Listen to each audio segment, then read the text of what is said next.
I would like to dedicate today's drasha to the memory of my beloved mother, Yenta Bas Shalom, Jean Kelman, whose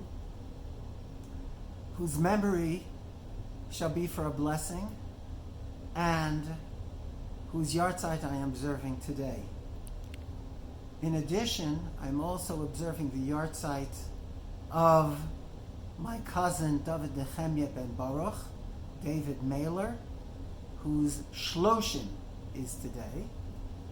And also, I'd like to recognize the yahrzeit of Shalom Yosef ben Moshe, the brother of Paulina Brayman. My dear congregation, for me, one of the most beautiful aspects of Shabbat is the fact that for a whole 25 hours, we can disconnect from the outside world.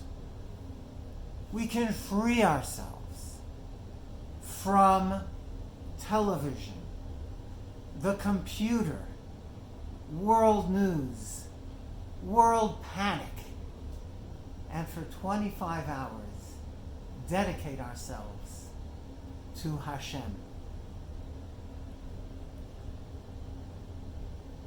We can dedicate ourselves wholeheartedly to our spouses, children, grandchildren, parents, grandparents.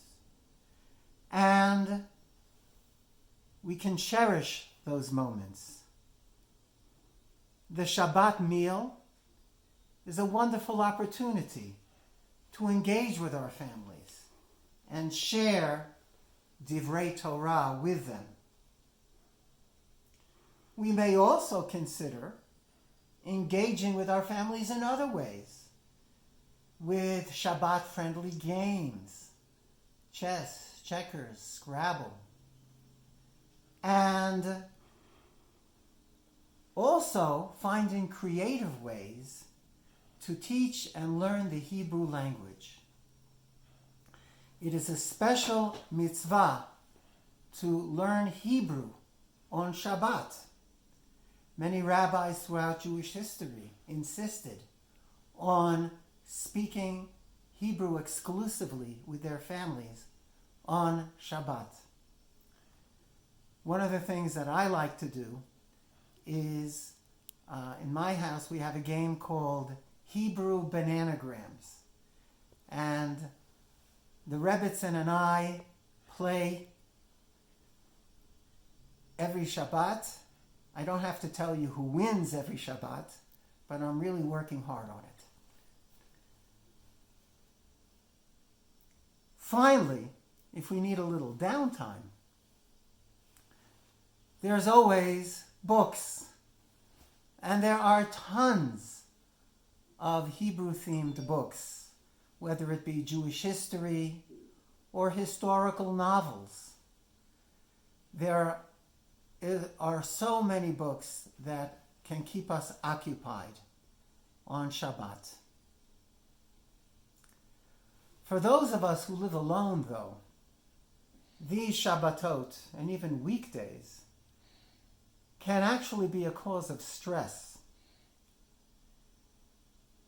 It is our responsibility, and it is especially important to call on our friends who are living alone,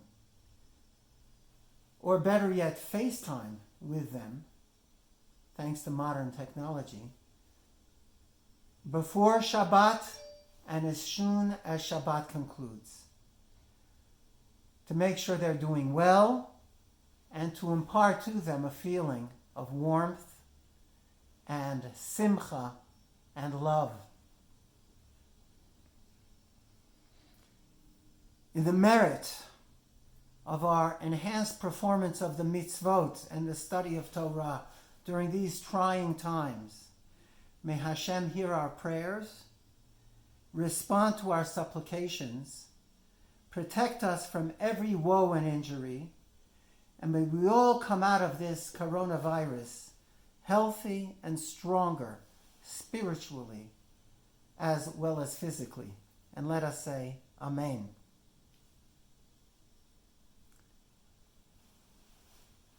This week is the final week of the 4 special Shabbatot, which precede the holiday of Pesach. Each year, I look forward, especially to this Shabbat, in which we read the dramatic phrase, HaChodesh Hazeh Lachem, this month is to you, Rishon Hu Lachem L'Chodshei Hashana.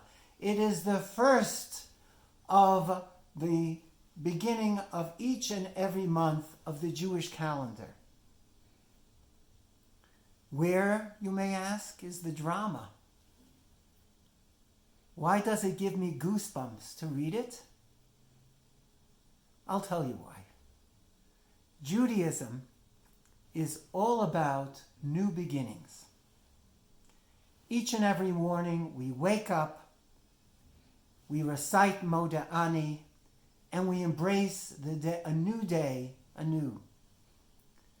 There's a beautiful song in Hebrew that I particularly like from Israel. Lakum machar baboker ulahatchil me Bereshit. To wake up tomorrow and to begin with Bereshit anew. God knows we are far from perfect.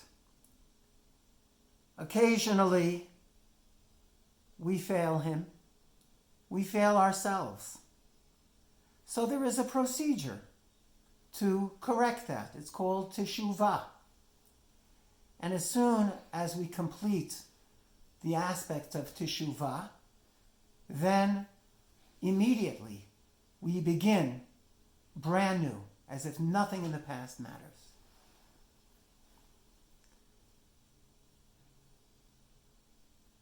Teshuvah is related closely to beginnings. The word chodesh, month, is clearly related to chadash, new. Just as the moon waxes and wanes, and even for a time disappears, yet it always comes back. It never gives up.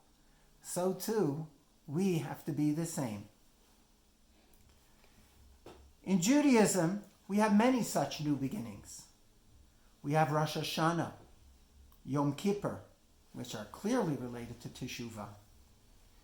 We have Rosh Chodesh Nisan, the beginning of the months of the new year. And finally, we have Shabbat, which one day in 7 allows us to return to ourselves and return to Hashem. Indeed, if you rearrange the letters of Shabbat, you have the word tashuv, return. We are living in a difficult period. Many of us have never experienced anything like this. But every cloud has a silver lining. May this unexpected period of our lives bring us renewed vigor to our religious lives, renewed vitality to our daily quotidian existence. And may we break out of the old stale habits which keep us locked down and prevent our continued growth. And may we have bitachon in Hashem, that He spare us and the entire world from any more sickness and disease. And may we all proudly say, HaChodesh Hazeh Lachem. This is our new beginning. Thank you and Shabbat Shalom.